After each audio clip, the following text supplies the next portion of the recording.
జీవము గల దేవుని మాటలు పరిచర్యను ప్రోత్సహించండి.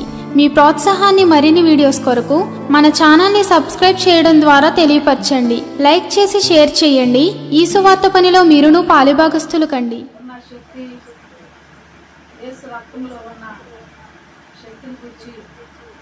రాత్రి దేవుని యొక్క వాక్యాన్ని ధ్యానం చేసుకున్నాం. యేసు నామము శక్తి కలది, యేసు రక్తములో శక్తి ఉన్నది అని మనం వాక్యాన్ని ధ్యానం చేసుకున్నాం. ఈ లోకంలో మానవులుగా మనం జన్మిస్తూ ఉంటున్నప్పుడు,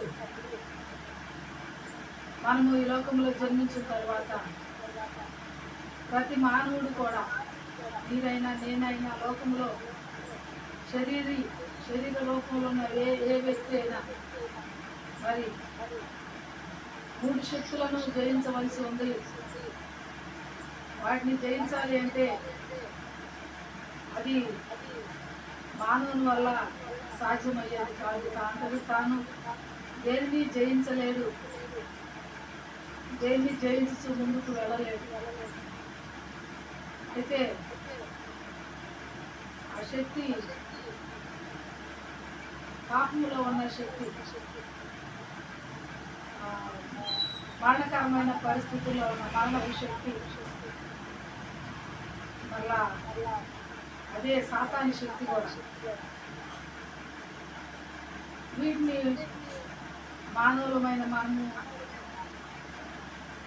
జయించగలగాలి అంటే తప్పనిసరిగా మానవుడు జయ జీవితం జీవించాలి అంటే ఇవి ఎప్పుడు మానవుని మీద పోరాడుతూనే ఉంటూ ఉంటాయి. మానవుని ముందుకు వెళ్ళనివ్వవు. ఈరోజు నేను పవిత్రంగా ఉండాలి, సాయంత్రం వరకు ఏ అబద్ధమాడకూడదు, ఏ కోపం నాకు రాకూడదు, ఏ విధంగా నా ద్వారా ఎవరికి హాని జరగకూడదు, నా ద్వారా ఎవరిని మనసు బాధ పెట్టకూడదు అనుకుంటాము. ఆ రోజే అవన్నీ మన చుట్టుముట్టుకుంటాం.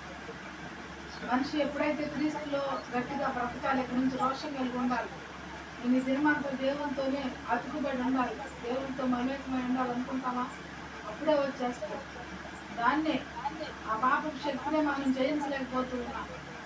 ఆ పాపపు శక్తి మానవుడు తనంతట తాను జయించలేడు, తన వల్ల కాదు. పాపమును ఒక దారిని వెళ్ళాలి అంటే ఆ దారిలో మనంతకు మనం వెళ్ళలేం, కానీ ఆ దారిలో ఎవరో ముందు వెళ్ళారు, ఆ వ్యక్తి తీసుకెళ్తేనే మనం వెళ్ళగలుగుతాం, కానీ మనందరికి మనం ధైర్యం చేసి వెళ్ళలేము, మన వల్ల కాదు. అదే యేసుక్రీస్తు ద్వారానే ఇవన్నీ సమస్తము సాధ్యపరచగలవని దేవుని యొక్క వాక్యం మనకు సెలవిస్తూ ఉంది. మనం బోధిస్తూ ఉన్నాం, వింటూ ఉన్నాం, ధ్యానం చేస్తూ ఉన్నాం.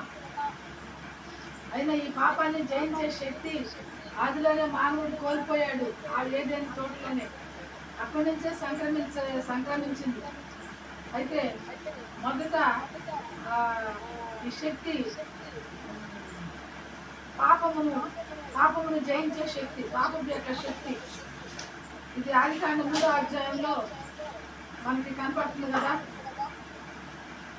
అక్కడే పట్టుకుంది గట్టిగా మనిషిని. ఏమంటారంటే,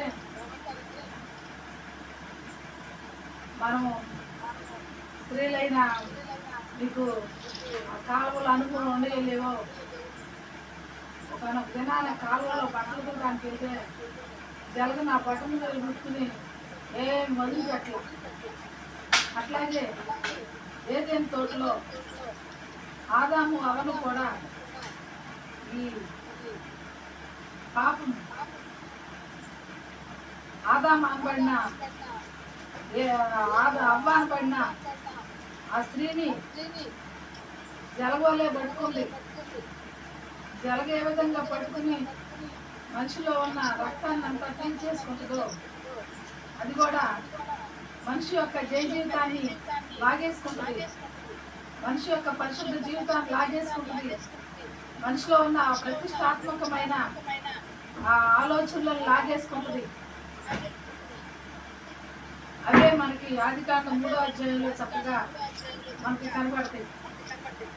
ఆ పాపం యొక్క పరిస్థితి నుంచి మానవుడు విడుదల పొందలేక మానవుడు దేవునికి దూరంగా అయిపోతూ ఉంటూ ఉన్నాడు.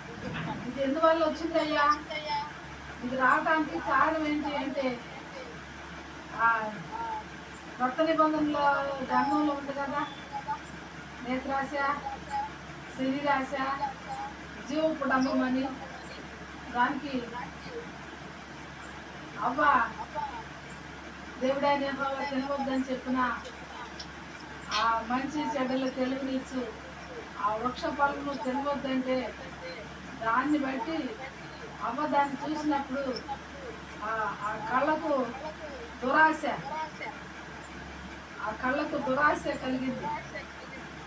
దురాశ కలగటమే కాదు, నోటితో అబద్ధం ఆడటానికి ఇష్టపడింది. ఉదయంలో దాన్ని దాచుకుంది. ఎప్పుడైతే తన శరీరంలో ఇటువంటి ఈ పాపం చేయడానికి ఎంకరేజ్మెంట్ జరిగిందో, దురాశ ద్వారా, ఈ నేత్రాశ ద్వారా జరిగిందో, తనలో దేవుడు పెట్టిన ఆత్మ శక్తి సమిగిలిపోతూ ఉంది. అంటే పూర్తిగా శరీర కార్యాలు స్పష్టమైనవి అని వ్రాయబడి ఉంటాయి. ఈ శరీర కార్యాలు ఉత్పన్నమైనవి కాబట్టి ఇది ఈ ఆత్మ కార్యము జరగట్లేదు. అపొస్తలుడైన పౌలు గారు అంటారు కదా, శరీరానుసారులు ఆత్మానుసారులు అని. దేవుడు చెప్పిన ఆ మాటలు వినకుండా, వింది విధేయత చూపకుండా, ఎప్పుడైతే ఆ బయట నుంచి వచ్చిన ఆ సర్పం యొక్క మాట విని దానికి విధేయత చూపించింది, ఆ మనిషి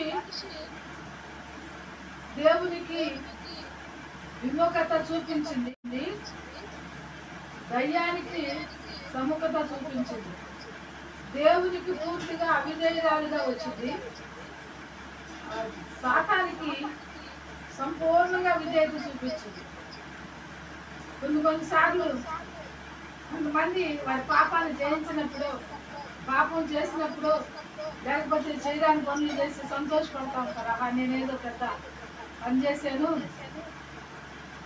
దీనివల్ల నాకు ఎంత సంభవం అయిందో అనుకుంటాం. కానీ ఆ సంబరంలో ఉన్న శక్తి, ఆ సంబరము అదంతా తర్వాత మానవుని యొక్క చక్కదనము తర్వాత తెలుస్తూ ఉంటుంది. ఆ పాపము బయలుపడినప్పుడు, పాపం చేసినప్పుడు ఒక వ్యక్తి ఉంటాడు అనుకో, తాగొద్దురా అని చెప్పారు, విచారం చేయొద్దురా, జాగ్రత్తం చేయొద్దు, దొంగతనం చేయొద్దు, జగడమాడద్దు.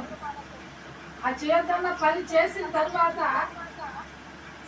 దాని యొక్క పర్యవసాన్ని అనుభవించేటప్పుడు అప్పుడు తెలుస్తుంది. ఫస్ట్లోనేమో ఆ కాయ తిన్నప్పుడేమో ఆమె నోటికి రుచిగానే ఉండవచ్చు. ఎప్పుడైతే తను తిని కొన్ని వృక్ష ఫలాలు తీసుకుని వచ్చి తన భర్త అయిన ఆదాముకి ఇచ్చిందో, వారి యొక్క సిగ్గు తెలవటం, దాన్ని కవర్ చేసుకుంటానికి, దాన్ని కప్పుకోవటానికి అంజూరపు ఆకులను తెచ్చుకుని కచ్చడాలు చేసుకుంటానికి మరి ఆ విధంగా వాళ్ళు ప్రయత్నం చేసినట్టు కనబడింది. చూడండి, అందుకే అక్కడ అన్నాడు, ఈ మంచి చెడులు తెలివినిచ్చు వృక్ష ఫలాన్ని తెలివద్దని చెబితే పూర్తిగా దేవునికి సంపూర్ణంగా అవిధేయత చూపించేశారు. దేవుని మాటను నెట్టివేశారు, దేవుని వెనకవైపు వేశారు. అందుకే హెచ్కెల్ గ్రంథంలో ఉంది, ఎవరు నా తట్టు తిరుగుతారు, నేను వారి తట్టు తిరుగుతానని. దేవుని తట్టు తిరగలేదు. దేవుని తట్టు తిరగకుండా వాళ్ళు సొంత నిర్ణయం తీసుకుని అవతల సాతాను తట్టు తిరిగారు కాబట్టి వారు పూర్తిగా దేవుని తోటలో నుంచి బయటికి వెతివేయబడిన వారిగా మనకి కనబడుతూ ఉంటూ ఉన్నారు. దేవునికి స్తోత్రం, హల్లెలూయా. అప్పుడే వారి నోటిలో అబద్ధం వచ్చేసింది. నువ్వు తిన్నావా అంటే, మరి నేను తిన్నాను తప్పట అయిపోయిందని ఒప్పుకోలేదు. కానీ ఆదామేమో ఈ మీద ఈ విధంగా వారి యొక్క ఒకరి మీద ఒకరు చెప్పుకుంటూ వారి ఆత్మలు అడిచివేయబడి, ఒక రకంగా చెప్పాలంటే వారి ఆత్మీయ జీవితం మోగపోయింది.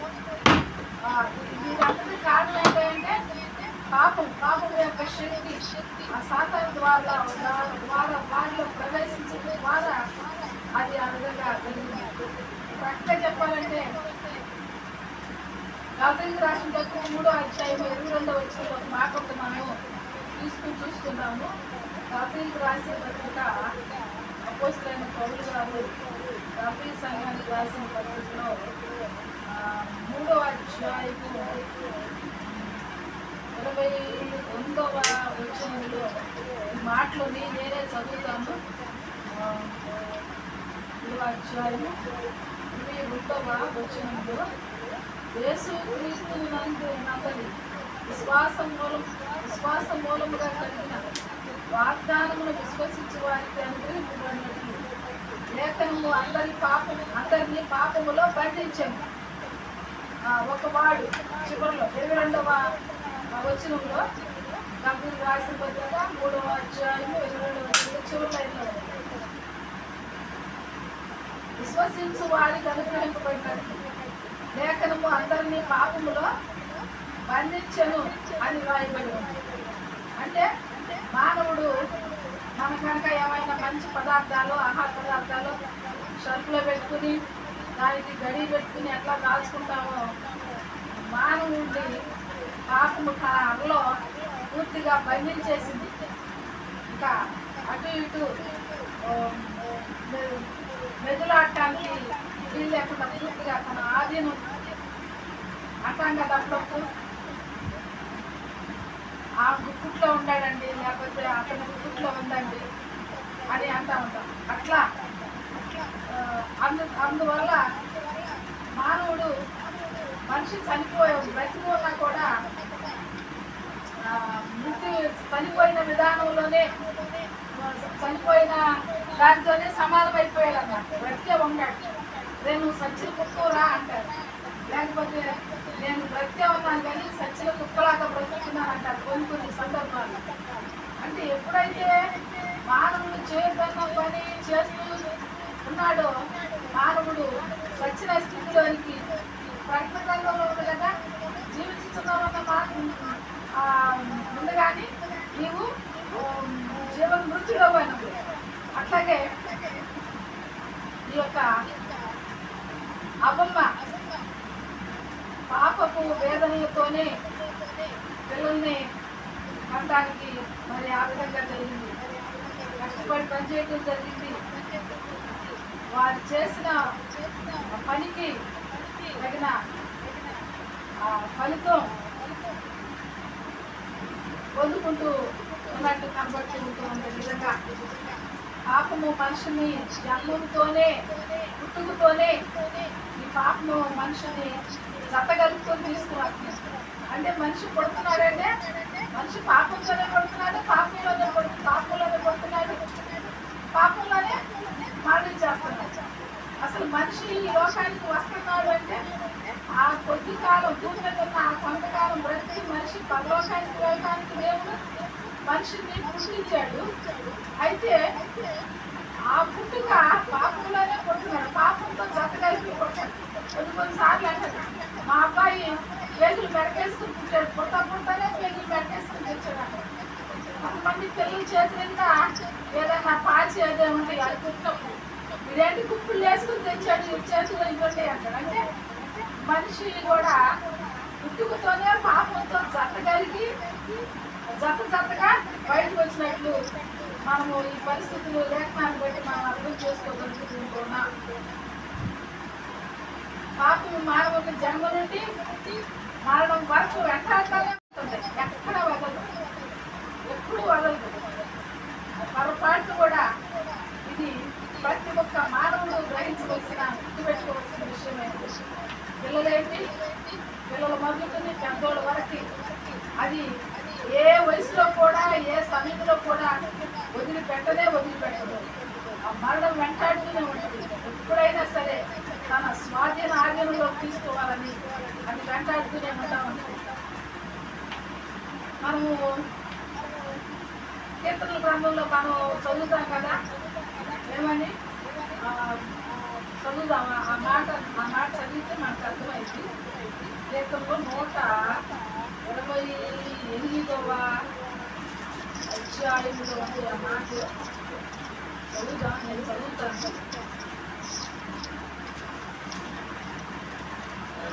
నేను చదువుతాను. చూడండి. వారితో తన అంపుల పని నింపుతున్న వారిని రెట్టు వారి సిగ్గుపడక గుమ్ములో తమ విరోధంతో వాదించుదురను. అదంతా మాకు ఈ మాట కోసం. అట్టి వారు సిగ్గుపడక గుమ్మములో తమ విరోధులతో వాదించదు. ఇక్కడ మనం ఏం చదువుకున్నాం? పాపము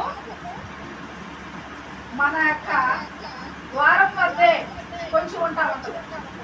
ఇక్కడ ఏం చదువుకున్నాం? సిగ్గుపడక గుమ్మములో తమ విరోధులతో వాదించుతుంది. అంటే ఇప్పుడు మనం ఎంత లోపలికి వెళ్ళేటప్పుడు బయటకు వచ్చేటప్పుడు ఎక్కడ ఉందయ్యా ఇదంటే గుమ్మం వద్దే కాల్చుకుని ఉందన్నమాట. విరోధి అదే అపవాది, అదే సాతాను, అదే పాపము. అంటే గుమ్మం వద్దే పొంచి ఉండి మన ఇంటిని ఒక రణరంగంగా, ఒక యుద్ధ భూమిగా, ఇల్లే ఒక జుట్టు వచ్చి ఇంటికి వస్తే చాలు యుద్ధమే. ఇంటికి వచ్చే కన్నా బజార్లోనే ఎక్కడ ఉంటే బ్రతికితే బాగుంటుంది అనుకుంటాం. అంటే మనం పోయే త్రోవలో గుమ్మం కాబట్టి అక్కడే పొంచి ఉండి మానవుడికి గృహంలో సమాధానం లేకుండా చేస్తూ ఉంటుంది. చాలాసార్లు దైవ సేవకులేంటి, విశ్వాసులేంటి, ఎవరైనా సరే ఎప్పుడైనా ఎవరు ఎక్కడ దొరికితే అక్కడ అది కబళించేస్తూ ఉంటుంది. కానీ చాలా యుక్తిగా మనము దాన్ని గమనించి చాలా వరకు దాన్ని ఆదుకుంటూ రావాల్సిన వారమై ఉన్నామని మరొకసారి లేఖనాల ద్వారా మనము తెలుసుకోగలుగుతున్నాం. ఇల్లే యుద్ధ భూమిగా మార్చబడుతుంది అంటే మనకి ఆదికాండంలో 4వ అధ్యాయంలో 2 అన్నదమ్ములు కనపడతారు. కయ్యోను, హేబేలు చేసిన తప్పేం లేదు. అక్కడ ఏమొచ్చింది? అసూయ రావటం, ఆ యొక్క ఆ మంచి పని చేయలేకపోగా వాడికి చేత కాగా చేసిన వాడు చూసి ఓర్చుకోలేక అతన్ని చంపడానికి ప్రయత్నం చేశాడు. చంపినట్టు మనకి 4వ అధ్యాయంలో కనబడుతుంది. అందుకే ప్రభు అంటాడు అక్కడ, నీవు సక్రియ చేయకపోవటం వల్లే కదా నీవు మొక్కలు చిన్నపుచ్చుకున్నావు. అందుకే కదా నీ వాకిట పాపం పొంచి ఉంది అని అంటాడు. అంటే ఇప్పుడు మనం ఇందాకేం చదువుతున్నాం? గుమ్మములో తమ విరోధులతో వాదించుకుంటే అది పాటించాలే. అది గుమ్మంలోనే ఉండి మనిషిని దోషిగా చేయడానికి, మనిషిని పాపముతో ముంచేయడానికి, ఆ మనిషి జీవితంలో ఎటువంటి నెమ్మది లేకుండా చేయడానికి అపవాది ఎప్పుడు మనిషిని వదలకుండా చూస్తూనే ఉంటా ఉంటుంది. ఆదికాండం 4వ అధ్యాయంలో ఆ మాట స్పష్టంగా ఉంటుంది. తండ్రి అయిన దేవుడు అంటాడు, నీవు సక్రియ చేసిన ఎడల తలెత్తుకునవా, సక్రియ చేయని ఎడల వాకిట పాపం పొంచి ఉంటుంది. నీ ఎడగడానికి వాంచగలుగును, నీవు దానిని ఏలుగు అని. అంటే ప్రతి మనిషి సక్రియ చేయకపోతే ఆ సక్రియ చేయని వాడి వాకిట పాపము పొంచి ఉంది. 128వ కీర్తనలో మనం చదివితే గుమ్మములో తమ విరోధులతో వాదించుకోలేనుంది. సక్రియ చేస్తే గుమ్మంలో ఉన్న సాతానుతో నువ్వు వాదించి జయించగలుగుతావు. సక్రియ చేయకపోవడం వల్లే అక్కడ కయ్యోను జీవితంలో సక్రియ లేదు. సక్రియ చేయకపోవడం వల్ల పూర్తిగా పతనావస్థకు వెళ్ళిపోయాడు, పాపం చేశాడు. మరి తాను ఆ యొక్క హంతకుల జాబితాలో చేర్చబడినట్టు కూడా మనకి తెలియబడుతూ ఉంటుంది. ఎప్పుడైతే నువ్వు సక్రియ చేయకుండా ఉంటావో ఆ పాపానికి నీ మీద ఓ బలమైన వాంఛ, ఆ కోరిక కలుగుతూ ఉంటుంది. ఏం లేదుగా, తనేమో ఇవ్వవలసింది ఇవ్వలేదు. చూడండి, కొంతమంది చేయవలసినంత ప్రార్థన చేయరు, చదవలసినంతగా బైబిల్ చదవరు. చదివే వాళ్ళని చూసి ఏదైనా మంచి చెప్తే దీన్ని నువ్వు చూసుకో అంటారు. అవసరమైతే కసిగా కాదు పసిపడతారు, పగబడతారు. ఇదే హేబేలు, కయ్యోను యొక్క జీవితంలో జరిగింది. సమయం కోసం చూస్తారు, మాట అప్పు చెప్తారు. అది దైవ లక్షణం కానే కాదని మనము గ్రహించవలసిన వారమై ఉన్నాం. కయ్యోను దైవ లక్షణం కలిగి ఉండలేదు, కానీ సాతాను యొక్క రక్షణ కలిగి మన సొంత తోబుట్టుని చంపేసి ఇంటినే ఉపభూమిగా మార్చిన వ్యక్తిగా అక్కడ మనకి కనబడుతూ ఉన్నాడు. దేవునికి స్తోత్రం, హల్లెలూయా. అందుకే ఈ పాపపు శక్తిని మన మానవుడు జయించకపోతే మానవుడి యొక్క జీవితంలో సంతోషం అనేది ఉండదు. సంతోషం ఎప్పుడంటే సినిమాకి అయితే బయటకు వచ్చినప్పుడు. ఇప్పుడు బయటకు వెళ్ళి చూస్తే ఇవాటి బజార్ల జనం వీధి అరుగు మీద కూర్చుని వీధి దీపాల కింద కూర్చుని కనపట్లా ఉండేవాళ్ళు. ఇప్పుడు బజార్లోకి వెళ్ళి చూడండి, ఎక్కడ మనకు ఒక మనిషి కూడా ఒక పురుగు కూడా కనపడదు. ఎక్కడ ఉంటారు అంటే గృహాలలో టీవీలు ముందు ఉంటారు. మానవుల యొక్క జీవితాలే గొప్ప గొప్ప కథలైపోతే మరి మానవుడు వాళ్ళదంటే వచ్చి వేరే దాన్ని మనుషులు రచించిన సీరియల్స్ చూడటానికి వెళ్ళిపోతూ ఉన్నారు. అందుకే ఇక్కడ అన్నాడు, పాపపు శక్తిని జయించకపోతే మరి మనకు ఈ కయ్యోను పాపాన్ని జయించలేకపోతే తన సంతోషాన్ని కోల్పోయాడు. తను అంతకుడై తమ్ముడు బ్రతకనివ్వలేదు. అంత భయంకరమైన పరిస్థితులు ఏర్పడి ఆ ఇంట్లో అంత భయంకరమైన పరిస్థితులు కనబడుతూ ఉంటుని ఆదివారం 4వ అధ్యాయంలో మనం చూస్తే మరి హృదయంలో చిన్న సంబంధమైన కార్యాలు చేయడానికి సాధించారు. వారి జీవితాలు అతి భయంకరమైన ప్రమాదకరమైన పరిస్థితుల్లోకి వెళ్ళిపోయింది.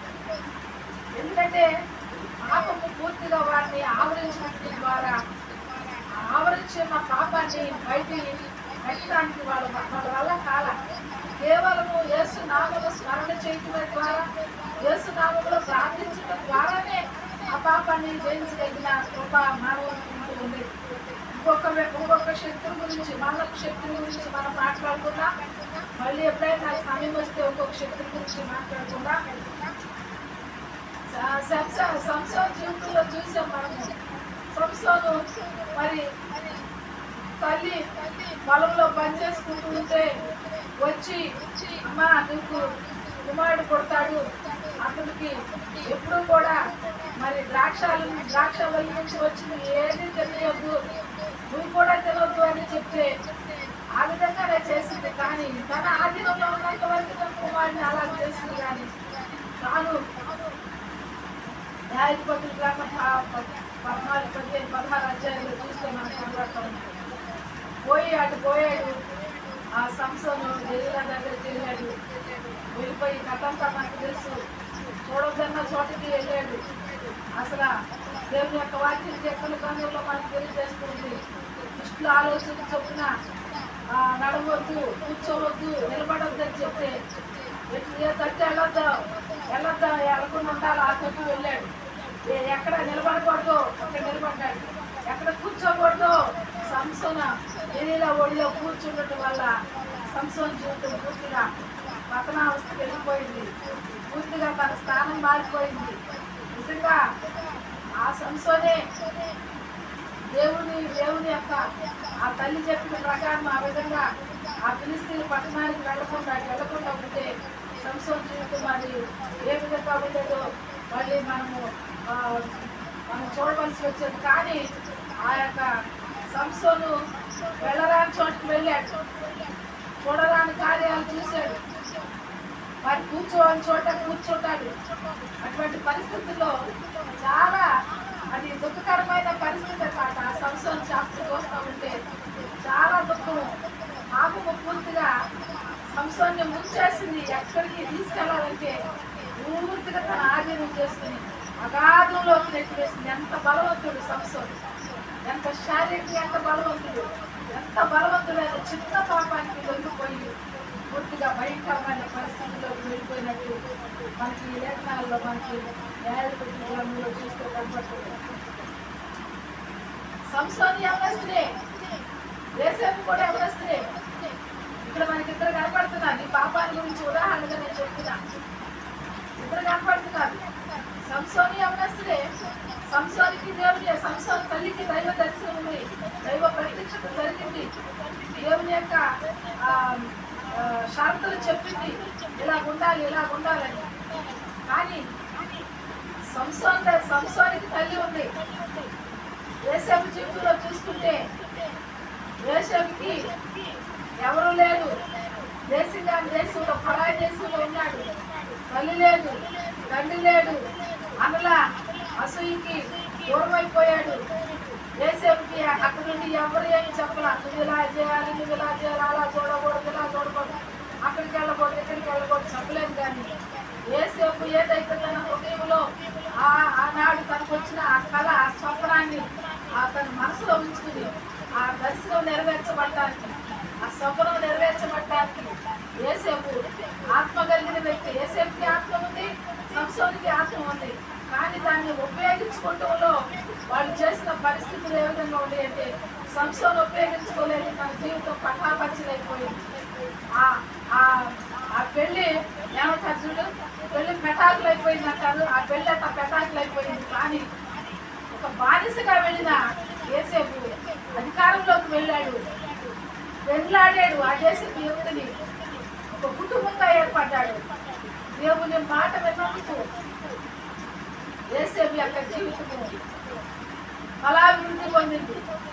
తన కార్యము సఫలము చేయబడింది. కానీ దేవుని మాట వినకపోవటం వల్ల సంసోను ఉన్న బలము ఏ మాత్రం కూడా ఉపయోగపడలేదు. ఆ బలానికి దేవుని యొక్క మాట వినుకుంటే, ఆ బలానికి దేవుని యొక్క వాక్య ప్రకారం నడుచుకుంటే సంసోన్ అంటే వీరుడురా అని అంటారు. అంత తెలివిగలవాడు. నక్కలు ఒకటో ఆకుకు బట్టి ఫిలిష్తీయుల చేలన్నీ తగలబెట్టే వ్యక్తి. అంత తెలివిగలవాడు. తన తెలివిని పూర్తిగా ఎందుకు పనికిరాని విధంగా చేసుకుంటున్నట్టు మనకి వేట భాగాల్లో చదువుకుంటూ ఉన్నా. పాపము ఇటువంటి భయంకరమైన శక్తి. ఈ పాపాన్ని జయించాలంటే తప్పనిసరిగా మానవుడు ఏదో ఈ కాసేపు అయ్యప్పలో ప్రార్థన చేసి నన్నుకుండా వెళ్ళిపోయి మన పనులు మనం చేసుకుంటాం కాదు. కానీ ప్రతి ఒక్క వ్యక్తికి వ్యక్తిగత ప్రార్థన ఉండాలి. వ్యక్తిగతంగా బైబిల్ చదవాలి. సేవకురాలైనా పరిశుద్ధులైనా విశ్వాసులైనా ఎవరైనా మన వ్యక్తిగతంగా మనకు ప్రార్థన దేవునితో మనకు పర్సనల్గా ఉండాలి. చూడండి, స్నేహితులతో మాట్లాడుకుంటాం పర్సనల్గా. అట్లాగే మనకి పర్సనల్గా ప్రభుత్వంతో మాట్లాడే అనుభవం మనకు ఉండాలి. ప్రభు మనతో ఏం చెబుతున్నాడో, మన భవిష్యత్తు విషయాలు, మన కుటుంబ విషయాలు ఏం చెబుతాడో మనం ప్రార్థన చేయాలి. ఆయన చెప్పే మాటలు బట్టి, మనకున్న బాధలు బట్టి, మనకున్న ఇబ్బందులు బట్టి మనము మరి కుంగిపోతూ ఉన్నప్పుడు ఆయన వాక్కు మనల్ని నిలబెడతా ఉంటుంది. ఎగ్జాంపుల్, నాకు ఆపరేషన్ జరిగింది. ఈ ఆపరేషన్ విషయంలో మరి నాకు ఏం జరిగిందో ఏమో నాకు తెలియని పరిస్థితుల్లో దేవుని యొక్క వాగ్దానమే.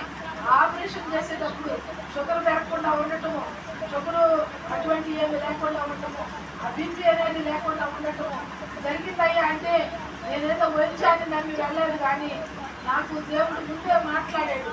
ఆ మాటను నా హృదయంలో పెట్టుకుని నేను దేవుని యొక్క ఆ మాటను నా అంతరంగంలో ఉంచుకుని నేను ఆపరేషన్ చేస్తానే ఉంటాను.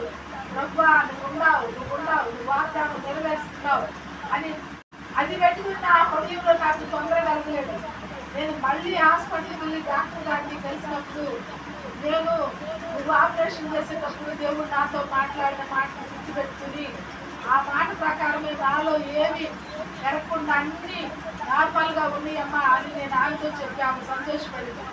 అంటే ఇప్పుడు ఏంటంటే మనిషిని దైవ దర్శనము, దైవ వాక్కు లేకపోతే ఆయన యొక్క స్వరం మనకు వినబడినప్పుడు అది వినపడుతుంది. దేవుడిని పోషిస్తాడు అన్నాడు అనుకోండి. మనం కరువులో ఉన్నాం అనుకోండి, ఆ దేవుడు తప్పనిసరిగా నన్ను పోషిస్తాడు, ఈ కరువులో నుంచి నన్ను అన్నది ఒక ధైర్యం అనుకుంటుంది. లేకపోతే నువ్వు నీ కుటుంబాన్ని నేను అభివృద్ధి పరుస్తాను అన్నాడు అనుకోండి. ఆ వాగ్దానానికి ఉన్న పరిస్థితులకి ఏమాత్రం పొందిక ఉండదు. ఆయన అట్లా చెప్పాడు కదా, ఇలా జరుగుతుంది ఏంటి అని ఆలోచనలో పడతాం. ఆ వాగ్దానం ఉంది కాబట్టి మనం ఎప్పుడైనా కలిగి ఉంటాం అన్నమాట. అందుకనే ఆ యొక్క యేసేపుకి దైవ దర్శనం ఉంది, ఆ స్వప్నం ఉంది. దాన్ని బట్టే తను ముందుకు వెళ్ళగలిగాడు. సంసోను ఉంది కానీ దాన్ని ఉపయోగించుకోలేకపోయాడు. ఎందుకంటే పాపపు యొక్క ఆధీనంలోకి వెళ్ళాడు, పాపపు లోతుల్లోనే కూలిపోయాడు. ఏ మాత్రం సంసోనుకి నమూనా అనేది లేదు, కుటుంబం లేదు, వంశం లేదు, ఏమీ లేదు. దేవుని మాట విన్నందుకు యేసేపుకు కుటుంబం ఏర్పడింది. వంశం ఏర్పడింది. మరి తరతరాలుగా వారు అభివృద్ధి పొందడానికి దేవుడు సహాయం చేశారు. ప్రియమైన దేవుని యొక్క మరి సేవకులారా, మనము దేవుని మాట విన్నప్పుడు మన కుటుంబాలు అభివృద్ధి పొందుతూ ఉంటాయి, మన కుటుంబాలు ఆశీర్వదించబడుతూ ఉంటాయి. కొంతమంది సేవకులు సరిగ్గా ప్రార్థన చేయరు, సరిగ్గా ప్రార్థన చేయరు. సేవకులైనా సేవకురాళ్ళైనా మరి మనం సేవలో తిరిగి వచ్చి ఆపట్టడం కాదు, కానీ మనకి ప్రత్యేకంగా మన పిల్లల కోసం, మన కుటుంబం కోసం, సంఘం కోసం చేయటమే కాదు, వాళ్ళ కోసం చేసి ఊరుకుంటమే కాదు, మన పిల్లల కోసం, మన కుటుంబం కోసం, మన వ్యక్తిగత జీవితాల కోసం ప్రార్థన చేయాలి. మన కోసం ఎవరో చేయరు, ఎవరో వండితే మనకి కడుపునంటది. కానీ సిలువ మీద దొంగ ఉన్నాడు, సిలువ మీద దొంగ తను ఆఖరి సమయంలో అన్న వేడుకున్నాడు. తను ఆ మాట అనకపోతే తనకు రక్షణ వచ్చేది కాదు. తను మూలుగుతా కూర్చుంటే ఎవరో వచ్చి అయ్యా నువ్వు మూలుగుతున్నావు అని ఎవరు అక్కడ పట్టించుకోరు. ఆ మూలుగుల్లో నుంచే ప్రభుత్వం మాట్లాడాడు, అయ్యా నువ్వు వచ్చినప్పుడు నన్ను నీ రాజ్యంలో చేర్చుకోయ్యా, జ్ఞాపకం చేసుకో. ఆ ఒక్క మాట అతన్ని పరలోకానికి, ఆ యేసులోకి పరదేశం తీసుకెళ్ళడానికి, అదే తన రాజ్యంలోకి తీసుకెళ్ళడానికి మరి ద్వారం తెరవబడిందన్నారు. అంటే మన ప్రార్థన మనమే చేయాలి, మన విధానంలో మనం ఉండాలి. చూడండి, షోమ్రోను పట్టణంలో ఎలీషా మరణకరమైన రోగం వచ్చి చనిపోతూ ఉంటే ఆ రాజు వస్తాడు. ఆ రాజు వచ్చి ఏమంటాడు, అయ్యా ఇశ్రాయేలుకు సైన్యంలో రథాలు రౌతులు నువ్వే కదా, నువ్వు చనిపోతే మేము ఎట్లాగయ్యా, మేము ఎట్లా సిరియన్లు ఇప్పటికే మన మీద దాడి చేస్తున్నా, మేమేం చేయాలి అంటే అప్పుడు ఎలీషా ఆ రాజుని అంటాడు, నువ్వు బాణం తీసుకుని ముందు ఎలీషా చూపిస్తాడు, కిటికీలో గుండా ఏం చూపిస్తాడు, అట్లాగే నువ్వు కూడా కొట్టమంటే కొడతాడు. కొట్టి నువ్వు నీ బాణాన్ని వేసి పూర్తికేసి కొట్టమంటే 3 సార్లు కొట్టి వెదరకుండా ఊరుకుంటాడు. అప్పుడు ఎలీషా అంటాడు, నువ్వు 3 సార్లు కన్నా ఎక్కువ కొట్టే నువ్వు సిరియన్లు అనేవాళ్ళు పూర్తిగా శత్రువులు పూర్తిగా నాశనం చేసి ఉండేవాడు, ఇంకా ఆ శత్రువు రిపీట్ అయ్యేవాడు కాదు. నువ్వు 3 సార్లే కొట్టావు కాబట్టి 3 సార్లే నీకు జయం వచ్చింది, తర్వాత మళ్ళీ సిరియన్లు నీ మీద రిపీట్ అవుతారు. నువ్వు అలా కాదు, నువ్వు ఇంకా ఎక్కువ కొట్టవలసి ఉంది, 5 సార్లు అయినా 6 సార్లు అయినా అంటారు. అంటే మనం ఎక్కువ ప్రార్థన చేయాల్సి ఉంది. ఎక్కువ ప్రార్థన చేస్తామంటే మనకు వచ్చుతున్న ఆటంకాలన్నీ పోయే అవకాశం ఉంది. మనము ఆ పాపాన్ని జయించే శక్తి మనకు వస్తుంది. ప్రార్థన చేసినప్పుడే పాపాన్ని జయించే శక్తి వస్తుంది. సంసోను చాలా అంటే ఆ ద్రాక్ష తోటలు అమ్మితే అటు ఇటు తిప్పడం, ఆ యొక్క ఫిలిస్తీన్ దేశంలోకి వెళ్ళడం, ఈ విధంగా చేయకపోవటం వల్లే సంసోన్కు కుటుంబం లేదు, వంశం లేదు. ఇక సంసోన్ మళ్ళీ ఎక్కడ మనకి కనబడుతుంది. కానీ యేసేపు మరి ప్రతిసారి యేసేపు యొక్క విధానం మనకి కనబడతా ఉంటుంది. యేసేపు దేవుని ఎరిగి ఉన్నాడు. అందుకే ఆ యొక్క ఫరో అంటాడు, దేవుని ఆత్మ కలిగిన ఇటువంటి వ్యక్తులు మనం చూడగలమా అని అంటాడు. ఆదికాండం ఎంత గొప్ప ఒక అన్యుడు సాక్ష్యం ఇస్తా ఉన్నాడు, దేవుని ఆత్మ కలిగిన వ్యక్తిని మనం ఇటువంటి వ్యక్తిని చూడగలమా. మరి అటువంటి పరిస్థితులు మనం కలిగి ఉండాలి. మరి దేవుని యొక్క సన్నిధిలో ప్రార్థన చేయించాలంటే ఖచ్చితంగా యేసుక్రీస్తు నామములో ప్రార్థన చేయాల్సిందే. ఎవరో ప్రార్థన చేస్తున్నాం దేవుడు అని మనమే ప్రార్థన చేస్తున్నాం. దేవుని యొక్క సన్నిధిలో మనమే మాట్లాడే పొందాలని దేవుని యొక్క కోరిక.